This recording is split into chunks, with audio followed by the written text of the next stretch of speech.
बहुत मज़ेदार सास बहू का चुटकुला नाच गीत लेके आई हूँ। आप लोग सुनिएगा ज़रूर। आप लोग को अच्छा लगे तो वीडियो को लाइक, चैनल के सब्सक्राइब ज़रूर कीजिएगा। आप लोग का दिल से धन्यवाद।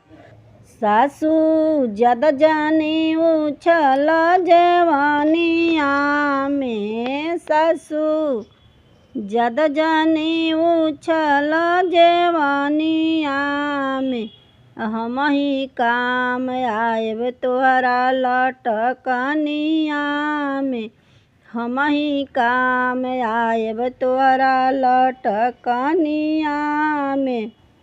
सासू जद जानी उछल जवानिया में, सासू जद जानी उछल जवानिया में, हम ही काम आएब तोहरा बुढ़पिया में, हम ही काम आएब तोहरा बुढ़पिया में।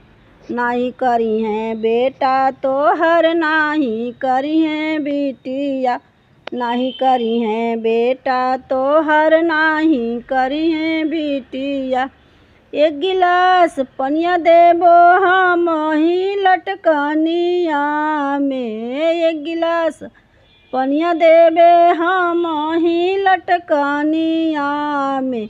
सासू ज्यादा जानी उछल जवानिया में, सासू ज्यादा जानी उछल जवानिया में, हम ही काम आएब तोहरा लटकनिया में, हम ही काम आएब तोहरा लटकनिया में।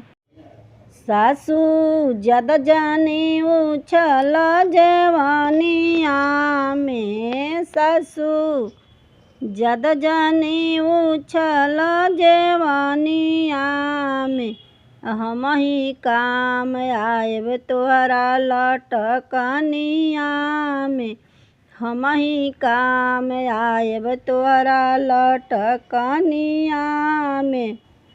सासू जद जानी उछल जवानिया में, सासू जद जानी उछल जवानिया में, हम ही काम आएब तोहरा बुढ़पिया में, हम ही काम आएब तोहरा बुढ़पिया में।